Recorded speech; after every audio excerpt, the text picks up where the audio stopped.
महाराज जी के साप्ताहिक कथा संस्करण में आप सभी भक्तों का स्वागत है। तकरीबन 1 साल से भी ज़्यादा से हम आप लोगों के साथ महाराज जी की अलग-अलग कथाओं को साझा कर रहे हैं, बातें कर रहे हैं, महाराज जी के आदर्शों के बारे में। अब यहाँ पर इतनी इतनी सारी कथाओं के बाद कई लोग परेशान हैं, कई लोग किसी दिक्कत में, परेशान में महाराज जी की शरण में आ रहे हैं। तो महाराज जी के कई चमत्कार ऐसे हैं जो कि लोग पूछते हैं भाई ये चमत्कार क्यों हैं, ये साइंस में तो ऐसा हो नहीं सकता, पर तभी भी क्यों है। तो यहाँ हमें एक चीज को समझना चाहिए, आखिर जो ये चमत्कार हैं, क्या ये चमत्कार हैं या इनका क्या क्या विवरण है, क्या विश्लेषण है। महाराज जी ने कई चीजों में लोग कहते हैं उन्होंने चमत्कार किए, जैसे कि वो एक ही समय पे दो तीन जगहों पर होते थे। वो दो लोगों की बातें बिना पढ़े, बिना उनसे सुने जान लेते थे। वो दूसरे शहर में भी होते तो भी जान लेते थे। तो और वो कभी भी कोई चीज़ भी उनके पास ख़त्म नहीं होती। जैसे अगर वो किसी को प्रसाद दे रहे हैं तो प्रसाद ख़त्म नहीं होता था। वो भंडारा है तो भंडारे से कोई खाली नहीं जाता था, भूखा नहीं जाता था। किसी ने कोई गलती करी तो उसकी उन्हें पता चल जाता तो उसकी वो सजा दे देते थे, या जिस तरह से भी उसको करते थे। तो ये सारे जो चमत्कार होते हैं, इस तरह की कहानियां होती हैं, हम लोग काफ़ी सुनते हैं। और धीरे धीरे इन कहानियों को हम बेस बनाकर या इन कहानियों को बीच में रखकर अपना जीवन चलाते हैं, क्योंकि हमें ऐसा लगता है कि अगर हम ऐसा करेंगे तो हमें ये फल प्राप्त होगा। और ये बिल्कुल जो साधारण व्यक्ति है वो हमेशा कोई भी कार्य अपनी जिंदगी में किसी फल की आशा में ही करता है।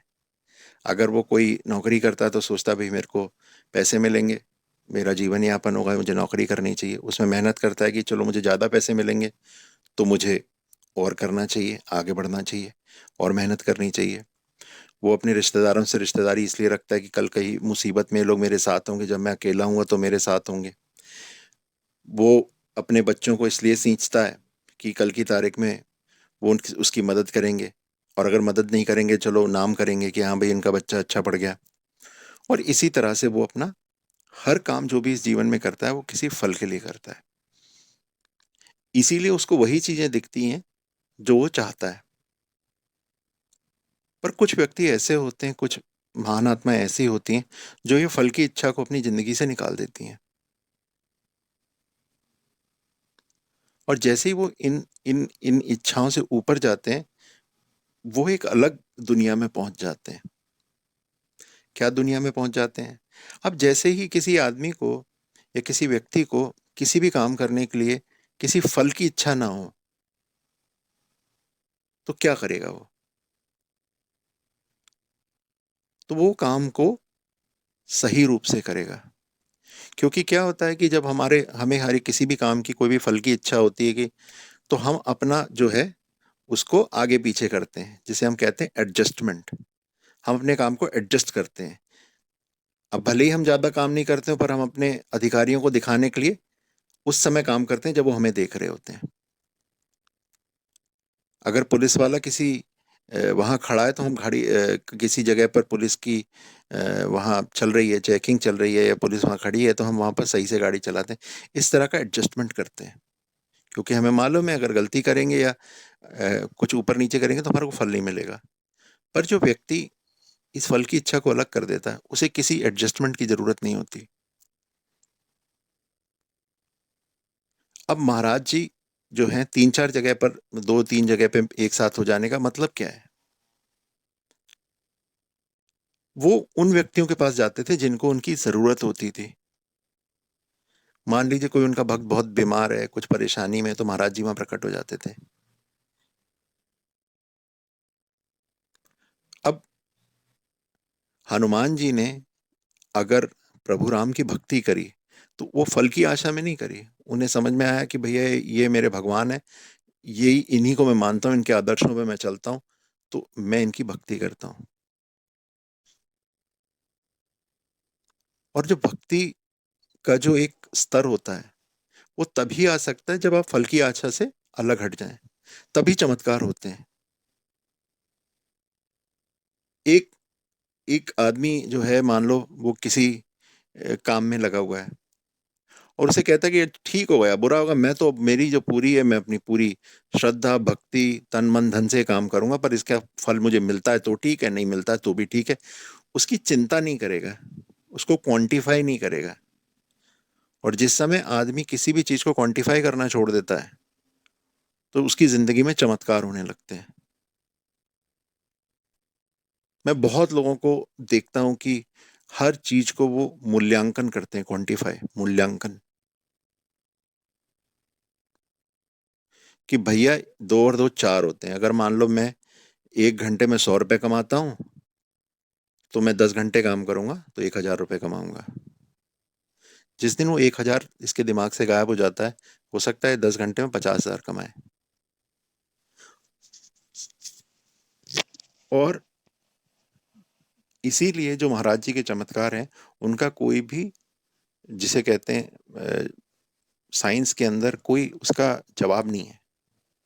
क्योंकि वो कोई भी काम बिना किसी इच्छा के करते थे, बिना किसी फल की से करते थे, और सिर्फ सेवार्थ करते थे। महाराज जी ने कभी नहीं कहा कि भैया मुझे पैसे दे दो, या मेरे लिए ये कर दो, या मेरे लिए वो कर दो, मेरे आश्रम में चंदा दे दो। आप कहीं भी महाराज जी के आश्रमों में जाएंगे, महाराज जी के मंदिरों में जाएंगे, तो वहां कहीं भी आपको ऐसा नहीं लगेगा कि वो आपसे पैसे मांग रहे हैं। ऐसे कई आश्रम मैं जानता हूं जहां पर आप जाएंगे तो आपसे कोशिश की जाती है कि पैसे मांगे जाएं।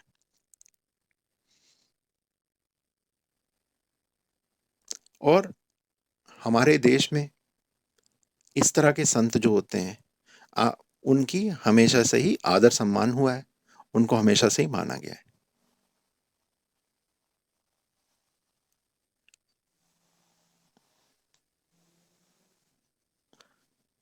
अभी कुछ दिनों पहले मैं एक लेख में पढ़ रहा था, ये जो पतंजलि पीठ के बारे में, पतंजलि न्यास है, पतंजलि सेवा है, जो भी है, उसके बारे में मैं पढ़ रहा था।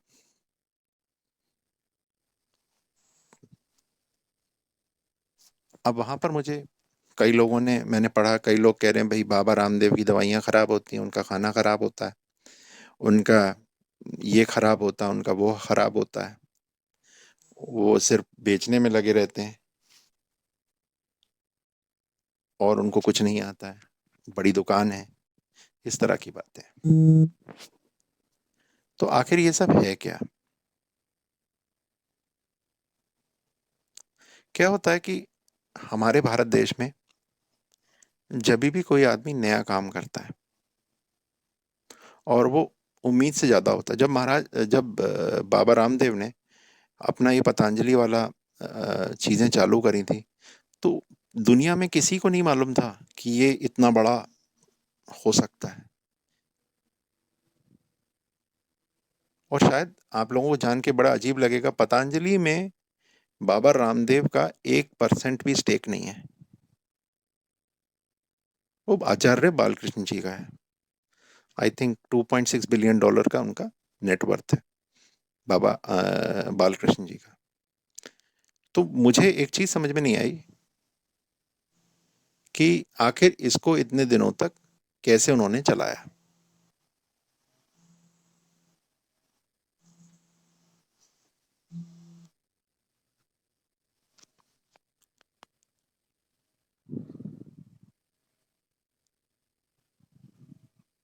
कैसे उन्होंने अपनी अलग अलग विधाओं में उन्होंने दवाइयां बनाई, अलग अलग उत्पाद बनाए और भारतीयों को दिए। हो सकता है वो हमारी जो सो कॉल्ड मेंटालिटी है, या सो कॉल्ड हमारा सोचने का ढंग है।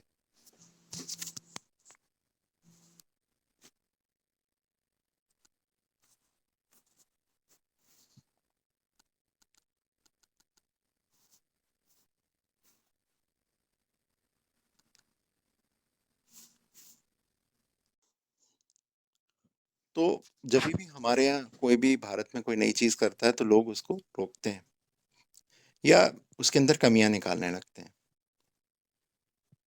और कमी हम किसकी बात करते हैं? वो फर्क दोनों चीजों में क्या होता है कि हम उसका जो है, जो उन दोनों के अंदर जो कमियां हैं या अच्छाइयां हैं, उसका पैमाना हम किसे बनाते हैं, उसका हम बेंचमार्क क्या सेट करते हैं, जो कि एक बड़ी प्रतिष्ठित ब्रांड है। मैं आपको एक बड़ा छोटा सा उदाहरण दूंगा। एक एक एक कंपनी है एमवे, मल्टी लेवल मार्केटिंग है। मुझे तो आज तक कभी कुछ समझ में नहीं आया, बट ठीक है जो है। उनके एक जो सेल्स वाले रहते हैं, जो उनके डीलर रहते हैं, जो लोग रहते हैं, वो मेरे पास आए। उन्होंने मुझे कहा कि देखिए, पतंजलि का पेस्ट आप इस सॉल्यूशन में डालिए, वो ऐसा रिएक्शन करता है, और अगर आप यही आप एम्बे का प्रोडक्ट डालिए तो रिएक्शन नहीं करता है, तो इसका मतलब एम्बे का प्रोडक्ट अच्छा है। तो मैंने, थोड़ा पढ़ा लिखा तो मैं भी हूँ,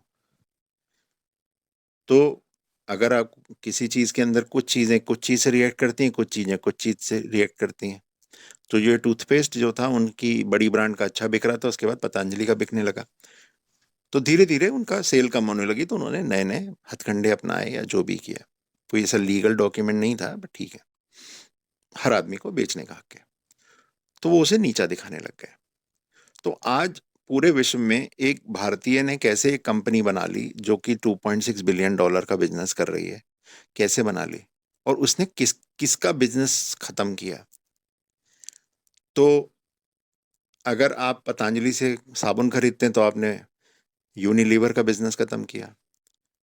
आप चाय पत्ती लेते हैं तो यूनिलीवर का बिजनेस खत्म किया। सप्लीमेंट का बिजनेस खत्म किया। धीरे धीरे चीजों को खत्म किया। और अब क्या होता है कि आज आज भी जो ये विदेशी कंपनियां, इन्हें कैसे मालूम रहता है कि कैसे हम भारतीयों के दिमागों से खेलें। तो धीरे धीरे उन्होंने इसके बारे में सोशल मीडिया पे पैसे खर्च करने चालू किए, और उन्होंने बताया कि भाई ये प्रोडक्ट बेकार है, इन्हें यूज नहीं करना है, इनमें ये लफड़ा है, इनमें ये परेशानी है, इसमें ये है दिक्कत है, उसमें वो दिक्कत है, इसमें ये दिक्कत है। क्योंकि ये जो पैसा है, अब ये 2.6 बिलियन है। आचार्य जो बालकृष्ण जी हैं, जो भी है, मैं उनका कोई पक्षधर नहीं हूं, मैं उनका कोई पक्ष, उनकी सफाई भी नहीं दे रहा हूँ। वो पैसा, वो तो भारतीय है, तो पैसा तो बाहर जाएगा नहीं। तो एक अमेरिका में बैठे व्यक्ति को या एक यूके में बैठे व्यक्ति को उस पैसे से क्या लाभ हो सकता है। तो क्या चाहेगा कि भैया ये कंपनी बंद हो जाए, पर वो कंपनी बढ़ती गई। तो उन्होंने धीरे धीरे बाबा रामदेव को की छवि खराब करने की कोशिश करी, या जो भी करी। सुबह 5 बजे से या 4 बजे से बाबा रामदेव टीवी पर आते हैं, योग सिखाते हैं। थोड़ा अपने प्रोडक्ट जो उनके उत्पाद हैं उनका भी थोड़ा बताते हैं उसके बारे में। उसको अगर अलग कर लें तो योगा सिखाने के आपसे पैसे लेते हैं वो? नहीं ना। आपको नहीं समझ में आता, मत जाइए। किसी चीज की सिर्फ अच्छाइयां लीजिए, बुराइयां मत लीजिए। हर एक चीज के अंदर, हर एक सिक्के के दो पहलू होते हैं, एक अच्छा एक बुरा। आप सिक्के का अच्छा पहलू ले लीजिए, बुरा मत लीजिए। आपका कोई दोस्त है, बड़ा विद्वान है, आप उससे विद्या का धन लीजिए। शराब पीता है साथ में, शराब मत पीजिए।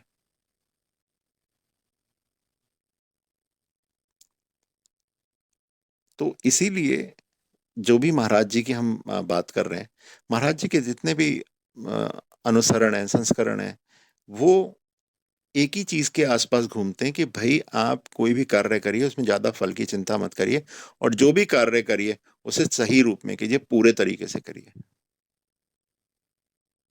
महाराज जी ने तपस्या करी, पूरे तरीके से करी। भक्तों का को सही राहने पे लाने की कोशिश करी, पूरे अच्छे तरह करी। पर वो कभी भी किसी चीज के अंदर खुद नहीं कूदे। उन्होंने ज्ञानवर्धन किया, लोगों को समझाया, और धीरे धीरे करके बातें आगे बढ़ी। और आज इतना विकट विकराल रूप उन्होंने, जो इतना विशाल रूप, विकराल तो गलत शब्द हो जाएगा, विशाल जो है, लोग विशाल समूह उनको मानता है, क्योंकि उन्होंने कभी भी जो है किसी चीज को फल की इच्छा से नहीं किया। एक बहुत बड़ी बात हम लोग करते हैं, जो भी ऊपर जाएगा वो नीचे आएगा। ये वही लोग ऊपर से नीचे आते हैं जो फल की चिंता करते हैं, वरना वो ऊपर ही रह जाते हैं, वो कभी नीचे नहीं आते। क्योंकि उन्हें ऊपर पहुंचने की भी जरूरत नहीं थी, तो नीचे आने की भी जरूरत नहीं थी। अब जो हमारा देश है, उसकी संस्कृति कितनी मतलब कितनी विविध तरीके की, हर धर्म, हर पंथ, हर समाज को हम अपने साथ बैठाते हैं, साथ रहते हैं, कोई दिक्कत नहीं है। यही चीज काफी लोगों को समझ में नहीं आती, क्योंकि वो जहाँ रहते हैं वहाँ एक ही तरह के लोग मिलते हैं। चाइना में सारे चाइनीज रहते हैं। भारत में हर धर्म, हर संप्रदाय के साथ कोई भेदभाव नहीं है। पर है क्या, जो कुछ लोग हैं, अब जैसे मान लीजिए आप, ये मैं उदाहरण है कि आप कहीं गए, आपके किसी व्यक्ति का, अरे यार तुम्हारा चेहरा तो बड़ा पीला दिख रहा है, क्या समस्या है? आप पहली बार कहेंगे कुछ नहीं। वो दूसरी बार बोला आपसे, तीसरी बार बोला, आप 10वीं बार बोला, जब वो 20-25 बार बोला, तो आपको लगने लगेगा हाँ यार मेरा चेहरा तो पीला है, कहीं मुझे जॉन्डिस तो नहीं हो गया। वही अलग अलग धर्मों के लोगों के साथ बाहर के लोगों ने किया। उन्हें परेशानी नहीं थी, पर वो परेशानी दिखाई गई, जिसके कारण वो हमेशा ही एक अलग रूप में चलते हैं। और वो रूप इतना विकराल है कि वो फिर मरने मारने को उतारू हो जाते हैं। शिष्टाचार भूल जाते हैं, जबकि उनके धर्म पंथ में शिष्टाचार बहुत है, पर वो भूल जाते हैं। ऐसा कोई भी धर्म नहीं है जो आपको किसी व्यक्ति को मारने पीटने पे आमादा करे।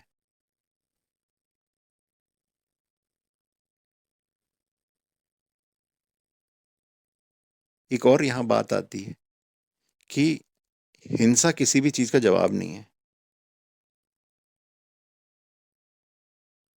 जैसे कि कई जगह पे मैं सुनता हूँ कि वो कोई व्यक्ति गाय लेके जा रहा था बेचने के लिए, या जो भी, किसी ने उसे पकड़ के खूब मारा। मारने की क्या जरूरत है? वो गाय लेके जा रहा है ना, गाय ले लीजिए, जान दीजिए उसे।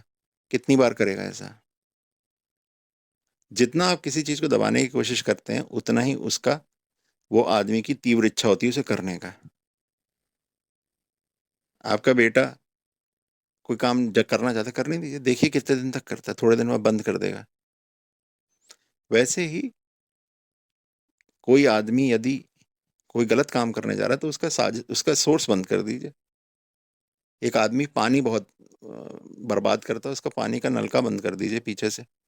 कैसे बर्बाद करेगा? 10 दिन में एक बार एक बाल्टी पानी दीजिए, वो पानी का एक एक बूंद संचय करेगा, संभाल के रखेगा। कुछ त्याग खुद भी करने पड़ते हैं। कुछ लोग कहते हैं कि मेरा बच्चा सारा दिन मोबाइल में गेम खेलता रहता है, मैं क्या करूं, मैं क्या करूं? इंटरनेट बंद कर दीजिए। फिर कहते हैं यार हम वीडियो कैसे देखेंगे? तो कहीं ना कहीं यदि आपको अपने बच्चे के साथ समय बिताइए, बैठिए, खेलिए, ले जाइए उसको कहीं। हमारे आपके ज़माने में तो कोई इंटरनेट नहीं था ना, तो कैसे हमारी ज़िंदगी चलती थी? 4 बजे से बाहर खेलने जाना, 6 बजे तक घर आना, मुंह हाथ धो के पढ़ाई करना, फिर खाना खाना, फिर सो जाना। तो यदि आप चाहते हैं कि आपका बच्चा आपकी बात माने, तो आपको भी थोड़ा सा त्याग कहीं ना कहीं करना पड़ेगा। वापस आते हैं महाराज जी के इस कथन पे कि फल की इच्छा मत करो, आप सिर्फ काम करो। आप नौकरी कर रहे हो, अच्छा नौकरी करो, आपका जो भी आपसे अपेक्षा है उसको पूरा करो। आप देखेंगे कि आपका धीरे धीरे अपने आप, आपकी जो है, आप ऊपर जा रहे हैं, आप अच्छे चीजें आपके साथ हो रही हैं।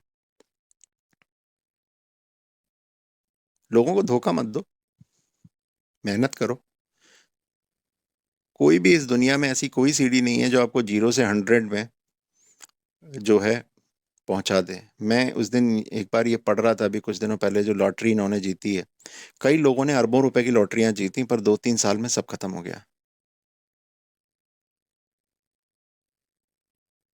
क्योंकि कोई भी चीज यदि आपके पास आती है, तो उसको रोक के रखने के लिए तो आपको जाली लगानी पड़ेगी ना, और आप नहीं लगाओगे तो बह जाएगी। उसी तरह से कोई भी शॉर्टकट, कोई भी छोटा रास्ता मत अपनाइए। और भारतीयता पे भरोसा रखिए। आजकल मैं बहुत लोगों को देखता हूँ कि वो किसी विचारधारा या राजनीतिक पार्टी को के विरोध के चलते वो भारतीयता का विरोध करने लगते हैं। जितना भारत हिंदुओं का उतना मुसलमानों का है, और जितना मुसलमानों का उतना हिंदुओं का भी है। बाय बर्थ है ना हमारे यहाँ बाहर नागरिकता। तो ना वो ना आप उनके में करें ना वो आपके में करें तो कोई दिक्कत ही नहीं है। पर है क्या, यहाँ लोगों को अपनी राजनीतिक रोटियां सेकने के चक्कर में भारतीयता का जो है हनन हो रहा है।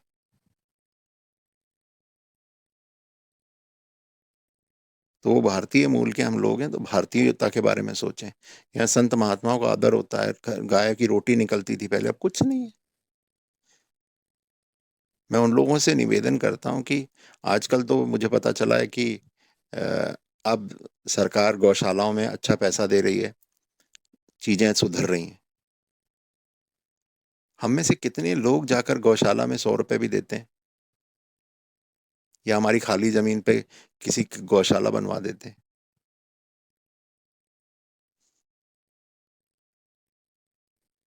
तो ध्यान रखिए कि किसी चमत्कार तभी होते हैं जब आप फल की इच्छा नहीं रखते हैं, और अगर आप फल की इच्छा रखेंगे तो आपको हो सकता है फल मिले, पर वो चमत्कारिक नहीं हो सकता।